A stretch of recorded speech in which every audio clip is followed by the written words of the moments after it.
우리는 지난 시간 십계명의 세부 명령 중에 하나님에 관한 법령, 그래서 대신관계법에 대해서 살폈습니다. 하나님의 비겨서 우상을 절대로 만들지 말라. 하나님의 제단을 만들 때에도 정으로 쪼아서, 다시 말해 인간의 생각이 의도가 가미되어진 것으로 그렇게 만들지 말고 순수 자연석 그대로를 가지고 제단을 만들라, 이렇게 명령을 했었습니다. 자, 오늘은 사람에 관한 법령, 즉 대인관계법을 함께 살펴보도록 하겠습니다. 여러분, 우리가 율법이라고 말하면 여러분 머릿속에 제일 먼저 떠오르는 게 어떤 이미지입니까? 우리가 율법이라고 말하면 부정적인, 숨막히게 하는, 고리타분한 이런 생각이 제일 먼저 우리 마음속에 아마 떠오를 겁니다. 우리가 그렇게 생각하게 된 데에는 아마 복음과 율법의 비교 속에서 복음을 강조하다 보니 복음을 강조하려고 율법을 과도하게 폄하시켜버린 우리 목회자들의 책임이 저는 굉장히 크다라고 생각을 하고요. 또 우리의 인식을 강하게 작용한 것이 바리새인 같은 이 모습이 또한 우리에게 크게 작용하죠. 율법을 부정적으로 볼 수밖에 없도록 만든 큰 과오가 바리새인적인 모습, 그런데 아마 있을 겁니다. 그러나 여러분, 율법은 그러면 있어서도 안 되는 악의 것일까요? 만약에 그런 것이라면 하나님이 왜 주셨을까요? 여러분, 율법은 악이 아닙니다. 나쁜 것도 아니고 악한 것도 절대 아닙니다. 율법의 세부 조항들은 시대가 지나가면서 그 시효가 다하면 변경될 수 있는 것일 뿐입니다. 그러나 우리가 율법에서 봐야 하는 건 율법의 개개의 조항들이 아니라 율법의 정신과 그 방향성을 봐야 합니다. 율법이 무엇을 추구하는가를 봐야 율법을 제대로 봤다라고 할 수 있겠죠. 율법의 세부 조항 하나하나는 그 시대상을 반영하고 있는 것들이 많기 때문에 그걸로 우리가 율법을 전체를 평가할 수는 없을 겁니다. 오늘 말씀은 그런 측면에서 우리로 율법의 숲을 보게 하는 그런 구절이다, 말씀이다라고 생각합니다. 오늘 말씀은 1절에서 6절까지 여러분 우리가 읽었습니다만 설교 내용은 27절까지 전부 다를 설교하게 될 겁니다. 27절까지 읽자니 시간이 좀 많이 걸리기 때문에 짧게 6절까지만 읽은 것이고요. 27절까지 나오는 법조항 세 종류를 함께 살필 것입니다. 우리 자막에 한번 보시면 첫 번째는 종에 관한 법을 2절부터 11절까지 살펴볼 것이며 폭행에 관한 법 12절에서 19절까지 살펴볼 것이고 약자보호법 20절에서 27절까지 함께 살펴보도록 하겠습니다. 그럼 먼저 첫 번째로 종에 관한 법 한번 살펴봅시다. 이 종에 관한 법의 전제 조건은 2절에 보시면 이렇게 말합니다. 네가 히브리 종을 사면, 이렇게 말을 시작합니다. 그러니까 이스라엘인으로서 종이 된 사람을 어떻게 대해야 하는가에 대한 설명을 하고 있는 것이죠. 여러분, 원래 히브리인들은 하나님이 출애굽으로 구속한 그들은 아무도 종이 아닙니다. 다 자유인이죠. 그런데 어떻게 종이 되었을까요? 히브리인이 종이 되는 상황은 대략 세 가지 정도로 꼽아볼 수 있습니다. 첫 번째는 도둑질을 했다가 잡혀서 배상을 해야 하는데 갚을 것이 없을 경우. 두 번째, 빚을 졌는데 갚을 것이 없을 경우. 세 번째, 아버지가 자식을 종으로 팔아버린 경우. 이렇게 세 종류가 히브리 사람으로서 종으로 팔릴 수 있는 그런 경우일 겁니다. 전부 다 무엇과 관계되어 있냐면 결국 돈과 관계되어 있습니다. 한마디로 말해 부채를 갚아야 하는데 갚을 것이 몸밖에 없는 경우.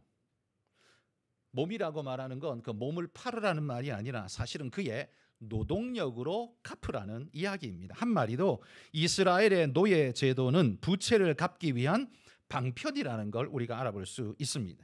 그런데 여기 이스라엘의 율법에 특이성이 있습니다. 여러분, 이방에서 우리가 알고 있는 기본적인 노예 제도라고 하면 우리의 머릿속에 조선시대, 고려시대 혹은 중국이나 서양이나 어디나 할 것 없이 노예 제도라고 하면 어떤 것입니까? 노예 제도는요, 한 번 노예는 영원한 노예이지 않습니까? 그런데 독특하게도 이스라엘의 율법에 이 종에 대한 계명은요, 해방을 전제로 하고 있다라는 굉장히 독특한 특성을 가지고 있습니다.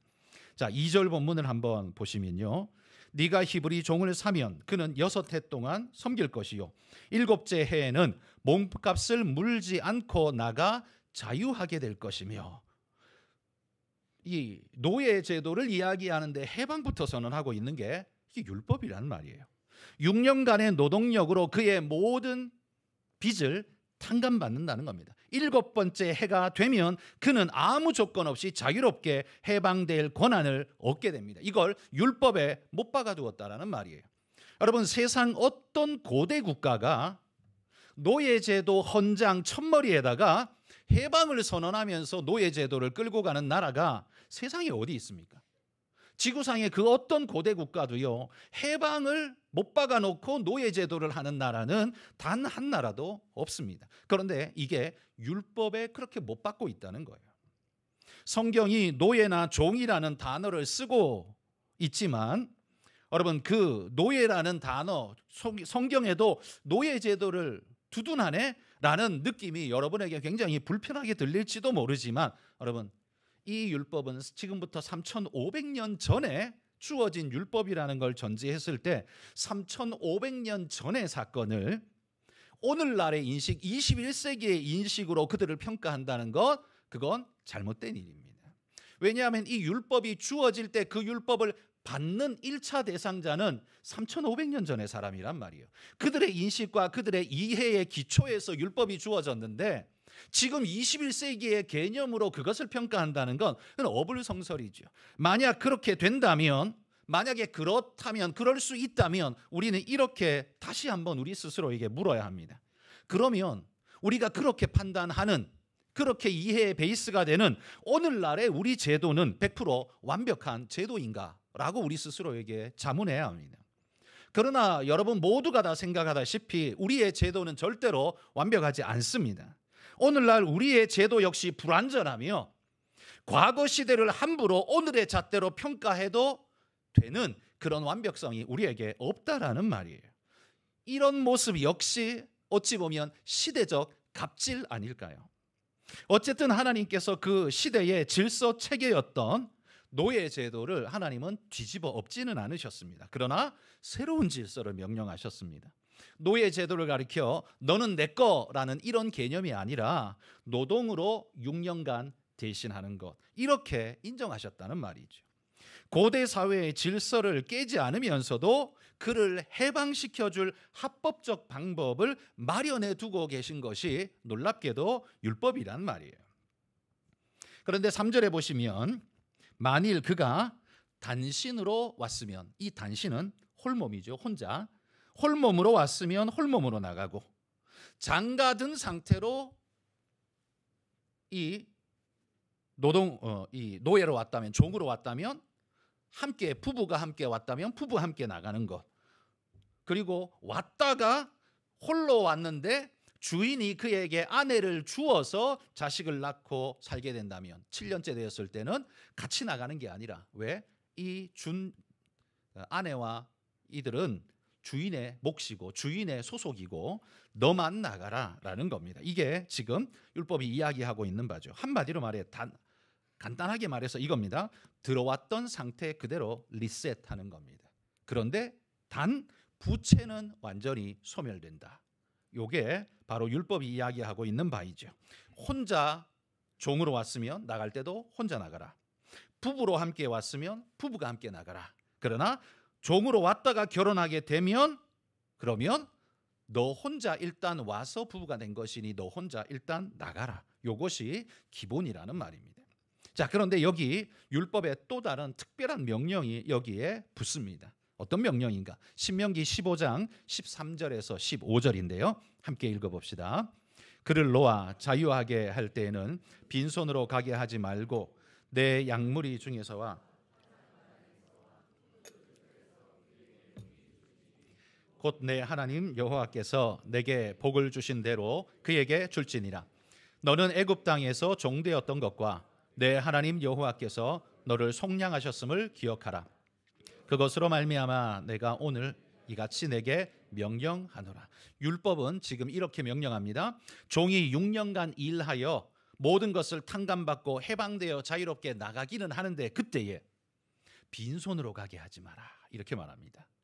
양무리 중에서 너의 양무리 중에서 수고했다고 적어도 새끼양이라도 한 마리 안겨주고 포도주 틀에서 포도주 한 병이라도 안겨주어서 그가 무언가를 가지고 나갈 수 있게 해주고 하나님이 너를 축복하시기를 원하노라 축복하면서 보내주라는 겁니다. 여러분 이거 어찌 보면 한마디로 말해 퇴직금 챙겨주라는 이야기처럼 들리지 않습니까? 퇴직 제도가 마치 율법부터 시작한 것처럼 느껴집니다. 여러분 이건 우리가 생각하는 노예제도하고는 너무나 차이가 크지 않습니까? 일반적인 노예제도는 한 번 노예면 영원히 노예입니다. 해방이 없습니다.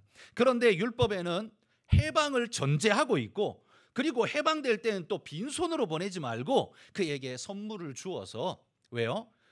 빈털터리 아닙니까? 6년 동안 자기 노동력으로 모든 걸 갚았으니 빈털터리 뭘로 시작하겠습니까? 시작할 수 있는 기초적인 걸 네가 후원해줘라. 은혜로 베풀어줘라. 이게 바로 율법이 말하고 있는 내용이라는 겁니다. 이스라엘 율법의 노예 제도에는 바로 이런 특별한 자기들만의 특징이 있는 겁니다. 이 모습은 노예를 보내는 게 아니라 한마디로 그냥 직장에서 많이 수고해준 직원을 축복하면서 퇴직시키고 있는 모습 같아 보이지 않습니까? 이건 뭐 직장을 떠나는 직원의 모습이지 이걸 어떻게 노예의 모습이라고 말할 수 있겠습니까? 이게 바로 여러분 하나님께서 생각하시는 노예 제도라는 말입니다. 이름은 노예인데요. 이 노예가 아니에요. 그를 형제처럼 직원처럼 그렇게 대해 주라는 것이 하나님의 율법 명령이라는 겁니다. 한마디로 말해 율법은 사람을 수단으로 부리는 것에 동의하지 않는다라는 사실을 명확히 하고 있다는 거죠. 비록 그 시대에 이해하는 그 시대 백성들의 단어로서 제한된 단어 그냥 종이라는 노예라는 단어밖에 없으니까 그 단어를 차용해서 쓰기는 하지만 그 개념은 그 시대의 그 일반 시대의 개념을 초월하고 있는 개념을 하나님이 요구하고 계신다는 거예요. 그런데 여러분 여기 성경이 또 하나 강조하는 바가 있습니다. 율법과 노예 제도를 이해할 때 이 이스라엘의 노예 제도를 이해할 때 근간이 되는 기초석입니다. 이거 모르면 해석이 안 되는 거예요. 뭐냐 하면 신명기 15장 15절인데 읽어봅시다. 너는 애굽 땅에서 종되었던 것과 내 하나님 여호와께서 너를 속량하셨음을 기억하라. 그것으로 말미암아 내가 오늘 이같이 내게 명령하노라. 이 율법의 전제는 이겁니다. 네가 애굽에서 종되었던 것과 그런 너를 하나님께서 속량하셨다는 사실을 기억해라. 그러므로 너희 모두는 누구 거예요? 하나님 거예요. 하나님이 너희에게 자유를 주셨고 너희 모두는 하나님의 자유 백성이고 그러므로 너희가 누군가를 종으로 부리게 된다면 꼭 기억해라. 너도 종이었었다. 그런 너를 하나님이 해방시키셨다. 네가 해야 할 일도 그거다라는 것이 바로 이 이스라엘의 노예 제도의 베이스라는 말이죠. 그러면서 하나님이 지금 이렇게 명령합니다. 그것으로 말미암아 내가 오늘 이같이 내게 명령하노라. 이건 하나님의 명령인 거예요. 그러니까 하고 싶다고 하기 싫다고 바뀌는 게 아니라 해야만 하는. 그래서 그들은 노예 제도를 이방과 같이 개념으로 잡을 게 아니라 나도 이전에 애굽의 종이었습니다. 너도 지금 어쩔 수 없이 이렇게 노동력을 제공하는 6년의 종살이를 하고 있지만 기억해라. 너도 하나님이 자유케 할 것이다. 6년 후에는 너도 자유케 될 것이다. 그래서 나는 너를 종처럼 대하지 않고 형제처럼 대할 것이며 네가 나갈 때 내가 빈손으로 보내지 않고 내가 너에게 선물을 안기어 보내어 주겠다. 왜요? 출애굽할 때 하나님이 이스라엘 백성이 애굽 사람들에게 선물을 각기 받아가도록 하셨잖아요. 마찬가지로 그들을 해방시킬 때에도 빈손으로 보내지 말라라고 이야기를 하고 계신 겁니다. 저는 율법의 말씀을 연구하면서 살펴보면서 이건 노예 제도가 아니다라는 생각이 듭니다. 그렇지 않습니까? 이게 무슨 노예 제도입니까? 우리가 생각하는 노예 제도하고 완전 다르잖아요. 이건 그냥 한마디로 그냥 노동력을 파는 직장 같은 느낌입니다. 자신의 부채를 졌으니 그 부채를 갚아야죠. 하나님도 갚으라고 합니다. 갚아야죠. 그러니까 물질이 없으니 자기 노동력으로 대신 갚는 거예요.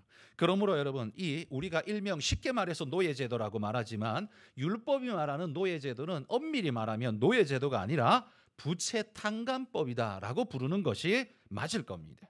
이게 바로 이방 제도와 다른 이스라엘 율법의 특이성이라는 말이죠. 이 율법의 특징, 이 노예제도의 이스라엘 노예제도의 특징은 뭐냐면 어디에 포커스가 있냐면 탕감과 리셋에 포커스가 있다는 말이에요. 이 사람이 빚이라는 올무에서 해방되어서 새로운 삶을 살 수 있는 방법을 아예 명시적으로 율법에다가 못 박아두고 있다는 거죠. 여러분 이렇게 계산해 보면 이거 요즘 우리보다 낫지 않나요? 우리도 사채빚에 허덕이다가 스스로 목숨을 끊는 이들도 우리 심심찮게 볼 수 있고 그런 이야기 듣잖아요. 거기 빚에 허덕이는 어쩔 수 없는 상태를 우리가 많이 보는데 이스라엘 어떻게 해요? 6년만 지나면 다 리셋이에요. 다 새로 시작할 수 있는 이 얼마나 놀라운 제도입니까? 저는 율법의 정신이 이와 같다는 걸 보면서 율법을 달리 보게 되었습니다. 율법을 쓰는 자들이 잘못 써서 우리가 지금 오해가 생겨서 더 이렇게 되어버린 것이지 하나님께서 율법을 주실 때의 정신은 사람을 살리고자 하시는 활인법이구나라는 생각을 하게 됩니다. 여러분 하나님의 법은 이런 법이라는 걸 기억하고 이런 모습으로 우리도 함께 믿음으로 살아가시기를 축복합니다. 두 번째로 살펴볼 것은 폭행에 관한 법입니다. 12절부터 시작되는데요. 출애굽기 21장 12절 같이 읽어봅시다. 사람을 쳐 죽인 자는 반드시 죽일 것이나. 이 폭행의 명령의 규정에서 대원칙은 사람을 죽인 자는 반드시 죽인다라는 겁니다. 이 말은 죽이라는 데 포커스가 있는 게 아니라요. 사람을 죽이면 안 된다는 데 포커스가 있는 겁니다. 어떤 이유에서건 사람을 죽이는 건 합법적인 이유, 예를 들면 국가와 국가 간의 전쟁이 벌어지거나 이럴 때는 어쩔 수 없죠. 혹은 죄인에 대해서 국가가 사형을 언도해서 처벌을 하거나 이럴 때는 합법적이지만 그 외에는 결코 아무나 함부로 죽여서는 안 된다는 것이 이게 하나님 뜻이라는 거예요. 이건 하나님의 사회 질서를 지키기 위한 방편일 뿐만 아니라 생명을 경히 여기지 못하게 하는 하나님의 장치였습니다. 이게 21세기에 주어졌다면 우리는 그냥 당연하다라고 말할 수 있지만 이게 기원전 15세기에 주어졌다는 건 충격적이지 않습니까? 굉장히 놀라운 겁니다. 그 시대에 무슨 인권이 있고 무슨 이런 개념이 있습니까? 그런데 하나님은 기원전 15세기에 이 말씀을 이걸 법으로 못 받고 있다는 거예요. 폭행에 관한 법의 원칙은 바로 생명 존중, 여기에 포커스가 있습니다. 이에 가장 기초가 되는 법규가 나오는데요. 자, 출애굽기 21장 15절, 17절 같이 한번 읽어봅시다. 자기 아버지나 어머니를 치는 자는 반드시 죽일지니라. 자기의 아버지나 어머니를 저주하는 자는 반드시 죽일지니라. 여기 보면 부모에 대한 법을 이야기하는 데 굉장히 엄격합니다. 다른 사람에 대해서는 사람을 죽이면 죽이라라고 말하는데 부모에 대해서는요 완전히 이게 명령의 질이 다릅니다. 어때요? 부모를 치거나 혹은 부모를 저주하면 죽이라. 굉장한 엄격한 법입니다. 이건요 십계명의 대인계명의 첫째 머리 계명인 제5계명 내 부모를 공경하라는 명령에 바로 부속되어지는 명령입니다. 여러분 부모는 이 땅에서 하나님을 대리하는 특별한 존재입니다. 그냥 사람이 아니에요. 하나님을 대리하는 특별한 존재로서 하나님이 세워주신 그런 분이에요. 다른 사람과 가치를 똑같이 할 수 없다는 말입니다.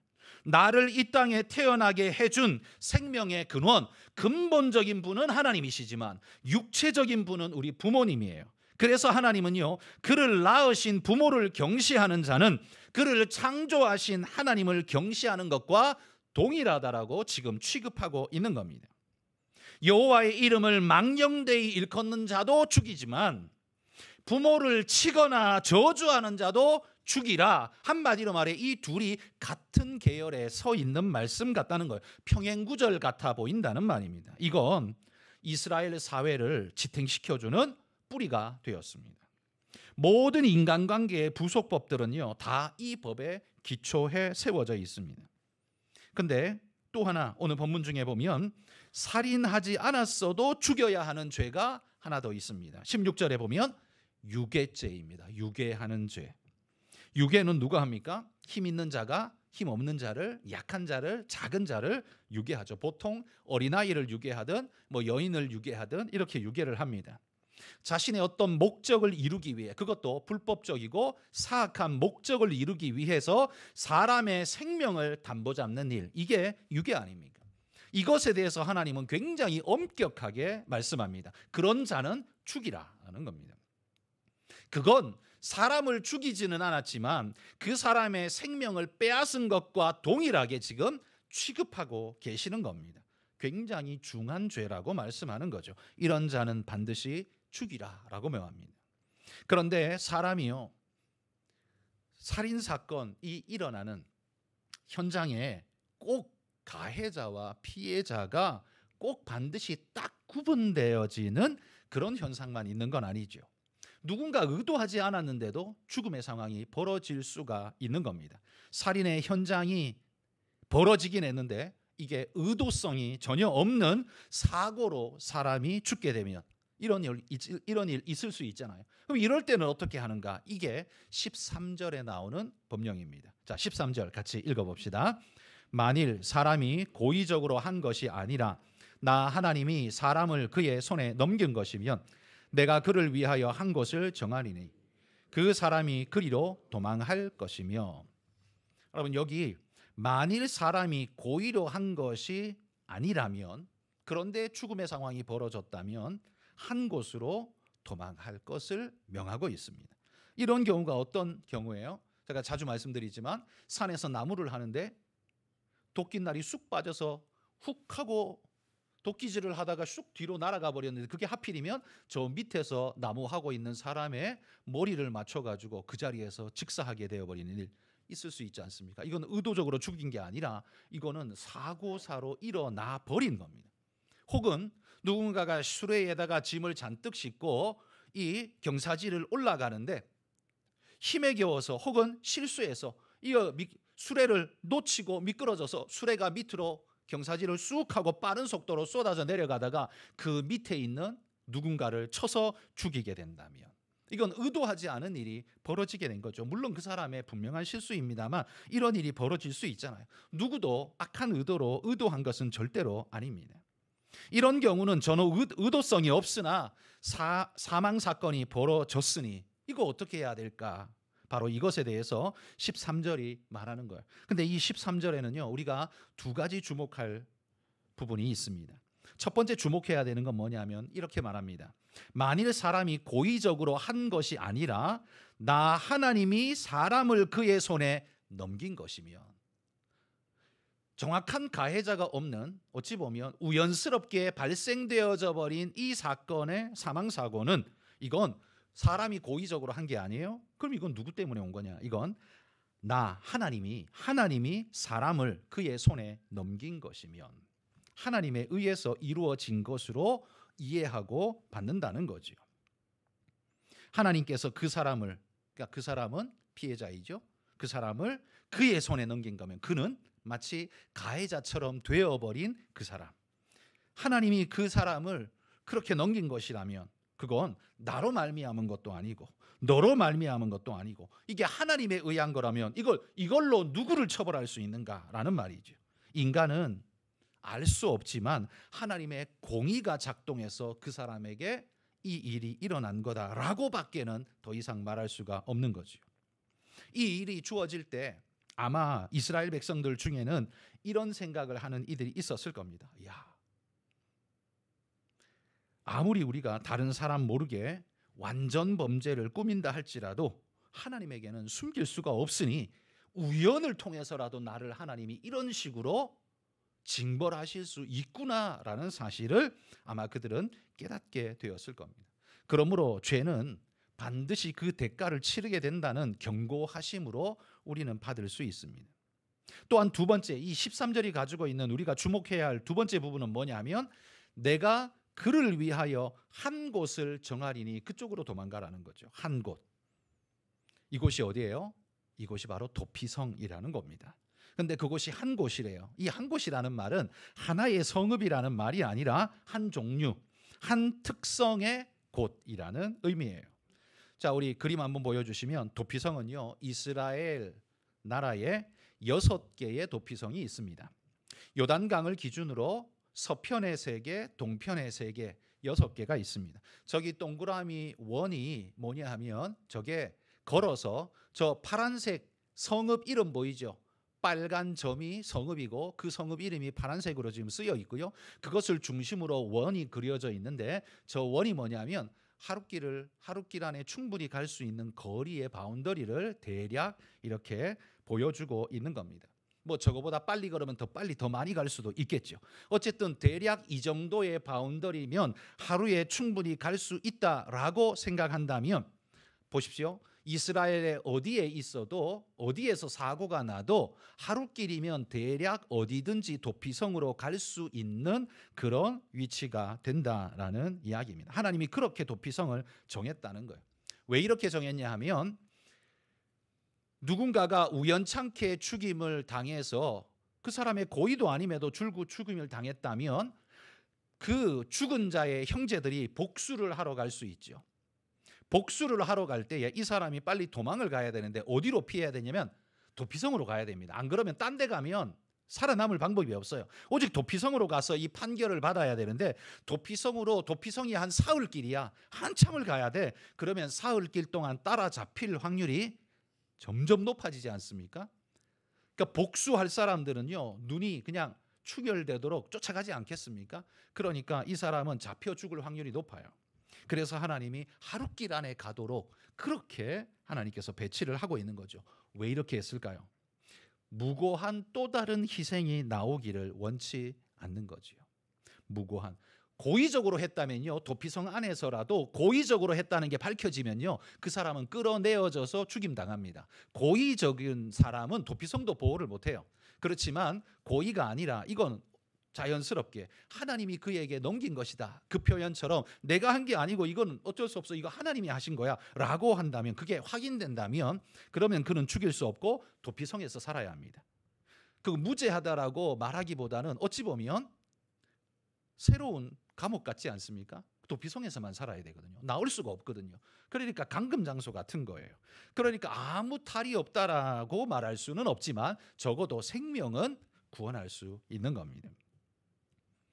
여러분, 비록 죽는 사람이 벌어지긴 했지만 전혀 의도 없는 사고로 벌어진 일이기 때문에 하나님께서도 최대한 생명을 살리는 방향으로 지금 이 율법, 법령을 만드셨다라는 사실을 우리가 볼 수 있죠. 그래서 하나님의 법은 죽이려는 법이 아니라 살리려는 법이다. 율법은 죽이려는 법이 아니라 살리려는 법이다라는 사실을 우리가 기억할 필요가 있다는 겁니다. 세 번째 법은요, 20절부터 27절까지 약자보호법이 나옵니다. 고대 법령 중에 하나님이 주신 율법의 특이점이 바로 이겁니다. 약자보호법. 다른 모든 법들은 대부분 그 법을 만든 사람이 누구예요? 그 나라의 통치자들이 법을 만들죠. 그러다 보니까 통치자 중심의 법을 만듭니다. 거의 대부분이 그렇죠. 그런데 율법은 누가 만들었어요? 하나님이 주셨어요. 그러다 보니까 통치자 중심의 법이 아니라 백성 중심의 법을 하나님이 주셨습니다. 그리고 특별히 약자에 대한 보호법을 하나님이 특별히 강조하셨어요. 성경에 보면 이 약자로 대표되어지는 존재가 누구냐 하면 나그네와, 이 나그네란 말은 외국인을 말합니다. 외국에서 이 땅으로 어쨌든 온 사람들, 나그네, 그다음에 고아와 과부, 이 사람들은 어딘가에 보호장치도 없고 기댈 곳도 없는 사람들의 대표자가 바로 이 세 부류예요. 자, 출애굽기 22장 21절에서 22절 읽어봅시다. 너는 이방 나그네를 압제하지 말며 그를 학대하지 말라. 너희도 애굽 땅에서 나그네였음이라. 너는 과부와 고아를 해롭게 하지 말라. 여기 이방인 나그네, 고아와 과부라고 명시하면서 이야기하죠. 여러분, 여기 이방 나그네를 일컫는 히브리어 단어가 게르라는 단어입니다. 게르. 여러분, 모세가 미디안 광야에서 십보라를 만나서 아들을 낳았습니다. 그 첫 아들 이름이 뭡니까? 게르솜입니다. 게르솜. 뜻이 뭐냐면 타국의 나그네라는 말입니다. 타국의 나그네. 그러니까 이 타국의 나그네란 안전장치나 보호장치 하나 없는 그런 타국에 살아가야 하는 불안한 존재, 이게 바로 게르라는 말이죠. 오늘날 느낌으로 말하면 외국인 노동자 혹은 불법 체류자, 아마 여기에 가까운 단어일지도 모르겠습니다. 그런데 여러분, 성경에 아브라함도 게르였다는 사실을 아십니까? 우리는 성경 중심 사고를 하기 때문에 아브라함이 어디 가든 아브라함이 센터에 있고 그를 중심으로 생각하다 보니까 아브라함이 우르에 있으면 우르 중심, 우르는 아브라함 것처럼 느껴지고, 가나안에 가면 가나안도 아브라함 것처럼 느껴지지만 그 시대의 아브라함은 뭐였냐면 그냥 가나안 땅에 온 게르일 뿐이었습니다. 그래서 그는 외국인 이민자일 뿐이죠. 아무 힘도 없고 권리도 없는. 그래서 그가 이렇게 말합니다. 창세기 23장 4절 말씀 같이 읽습니다. 나는 당신들 중에 나그네요 거류하는 자이니 당신들 중에서 내게 매장할 소유지를 주어 내가 나의 죽은 자를 내 앞에서 내어다가 장사하게 하시오. 여기 지금 간청하고 있는 내용, 이야기 핵심이 뭡니까? 내가 나의 죽은 자, 누구예요? 자기 아내예요. 사라가 죽었어요. 그 아내를 묻어야 하는데 묻을 곳이 없습니다. 지금 그곳에 산 지가 얼마예요? 그곳에 산 지가 벌써 적어도 한 4, 50년 됐어요. 그 정도면 자기 땅 된 거 아닌가요? 그런데 그렇게 시간이 많이 지났는데도요, 자기 아내를 묻을 땅 한 평조차가 자기의 소유가 없었다는 말이에요. 게르였다는 말입니다. 그 오랫동안 그는 게르였어요. 그는 말합니다. 나는 당신들 중에 게르요. 나는 당신들 중에 나그네요. 나한테 땅 한 평이라도 팔아주십시오. 내 아내를 묻을 수 있는 그 땅을 내게 좀 팔아주십시오. 이렇게 말할 수밖에 없는 불안한 존재, 아무런 장치가 없는 존재, 그게 아브라함이었다는 말이에요. 뿐만 아니라 이스라엘 백성도 애굽에서는 게르였지 않습니까? 여러분, 예수님의 명령 중에 내 이웃을 내 몸과 같이 하라라고 할 때 내 이웃, 이건 그냥 네 옆집에 살고 있는 단순한 사람이 아니라 이 또한 게르를 의미하는 겁니다. 이방 나그네까지 네 몸처럼 사랑해 주라라는 겁니다. 옆집에 사는 사람은 사랑할 만한 사람 아닙니까? 나와 운명 공동체, 동네 공동체에 사는 사람이니까. 그러나 게르는 어때요? 아니죠. 그럼에도 불구하고 그를 사랑하라라고 이렇게 명령하는 게 예수님 명령 아닙니까? 이처럼 여러분, 율법에는요, 약한 자를 특별히 배려하시는 하나님의 주밀한 마음이 이렇게 들어 있습니다. 우리가 하나님을 가리켜 요즘 이게 젊은 세대들이 부르는 찬양 중에 이런 찬양이 있죠. 고아들의 아버지라는 찬양곡이 있습니다. 고아들의 아버지. 한마디로 말해 이건 우리 하나님이 우리 이 버림받은 보호할 것 하나 없는 아무것도 아닌 우리들의 아버지가 되어주신 것을 이렇게 표현합니다. 고아들의 아버지. 한마디로 게르의 아버지라는 말이죠.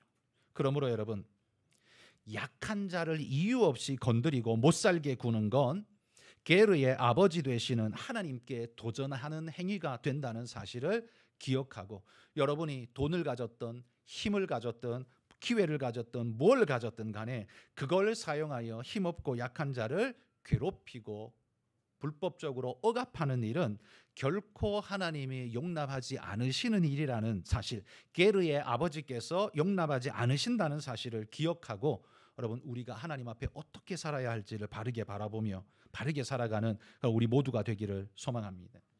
오늘 말씀을 정리해 보면요, 하나님의 율법은 이런 특징이 있습니다.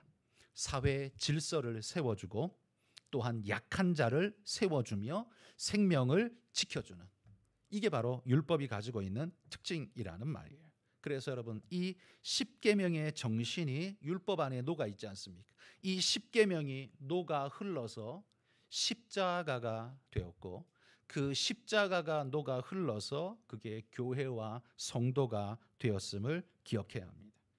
여러분, 하나님과의 관계가 회복된 사람은 다른 사람과의 관계도 회복하는 일에 마음을 두어야 합니다. 그게 율법의 명령이라는 말입니다. 우리가 하나님의 백성이라면 여러분, 그런 마음으로 게르의 아버지 되시는 또 나의 아버지 되시는 그분을 기억하며 그 명령 따라 그 말씀 따라 살아가는 우리 모두가 되기를 축복합니다. 여러분, 이 시간에 우리가 잠시 한 1분 정도 들은 말씀을 가지고 함께 기도했으면 좋겠습니다. 작은 자들의 아버지 되시고 게르의 아버지 되시는 그분의 명령을 따라서 형제를 사랑하며 약한 자를 돌보며 욕심에 치우쳐 악행을 일삼지 않고 경건으로 아름다운 삶을 살아내는 하나님의 일꾼 되겠습니다. 결단함으로 우리 같이 잠깐 한 1분 정도 함께 통성으로 기도하겠습니다. 하나님 아버지, 오늘 주님 말씀 주신 것처럼 약한 자의 아버지, 게르의 아버지가 되시는 줄 믿습니다. 또한 그 귀한 생명을 지키시려고 우리에게 명령 주신 줄 믿습니다. 하나님, 우리가 하나님의 구원받은 백성이요 주님의 사랑받는 자녀라고 말하면서 주님의 이 말씀의 명령을 경히 여기고 함부로 행한다면 하나님, 우리는 그 말씀을 온전히 지킨 자가 못 되오니 주여, 오직 하나님 앞에 부끄럼 없는 믿음의 모습으로 주님 앞에 바르게 살아내는 믿음의 일꾼 되게 하여 주옵소서.